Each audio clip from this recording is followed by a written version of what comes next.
Di video kali ini, kita akan bahas hal yang sudah pernah saya bahas sebelumnya, tapi tetap penting banget untuk diulang. Tujuan saya membuat video ini adalah agar kalian gak gampang stres atau panik menghadapi masalah pinjaman online, pinjol, dan tetap percaya kalau setiap masalah itu pasti ada solusinya, termasuk masalah utang pinjol. Kenapa? Karena banyak dari kalian yang merasa ketakutan, tertekan, atau bahkan overthinking tentang hal-hal yang belum tentu terjadi. Alih-alih produktif dan fokus cari solusi, kalian malah terjebak dalam ketakutan yang tidak perlu. Nah, saya pengen kasih tahu kalian, ada kok orang-orang yang malah bikin pinjol itu menyerah menghadapi mereka. Loh, kok bisa? Gini teman-teman, ternyata ada jenis nasabah yang bikin pinjol itu pusing.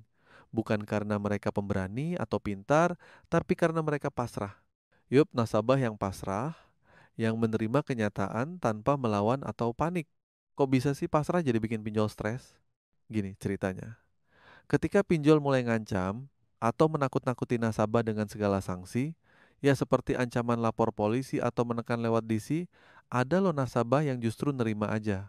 Mereka bilang, ya udah, saya terima resiko saya.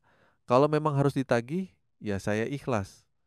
Padahal kalau kita tahu hukum, nggak ada sanksi yang sebegitu mengerikan. Undang-undangnya sudah jelas kok. Nah, kalau nasabahnya pasrah dan nggak melawan, pinjol itu jadi bingung.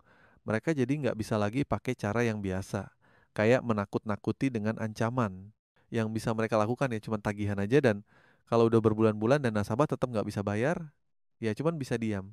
Jadi, kenapa pinjol-pinjol itu makin malas ngurusin nasabah yang pasrah? Karena mereka nggak bisa lagi menekan atau memanipulasi. Pinjol-pinjol itu cuma bisa melapor ke Slik OJK atau melakukan penagihan sesuai hukum yang berlaku. Kalau nasabahnya udah pasrah, ya mereka bingung mau ngapain lagi. Bahkan, kalau nasabahnya tetap ikhlas dan menerima sanksi, ya pinjol nggak bisa melakukan apa-apa lagi. Di sini, sanksi terberat yang bisa diterima itu cuma masuk ke Slack OJK.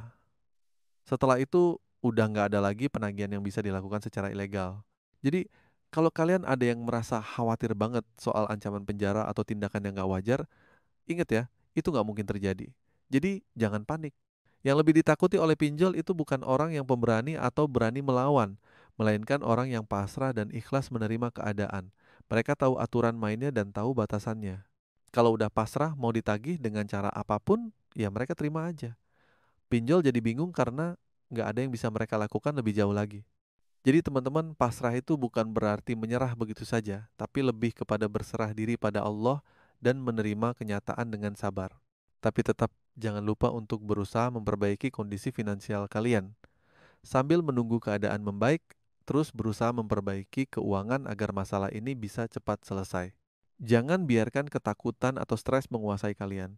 Jadilah nasabah yang bijak, pasrah tapi tetap berusaha. Semoga apa yang saya sampaikan kali ini bisa bermanfaat dan memberi pencerahan. Kalau kalian merasa masih bingung, jangan ragu untuk berbicara dengan ahli atau mencari saran hukum. Kita pasti bisa keluar dari masalah ini. Terima kasih dan semoga Allah memberikan kemudahan bagi kita semua. Wassalamualaikum warahmatullahi wabarakatuh.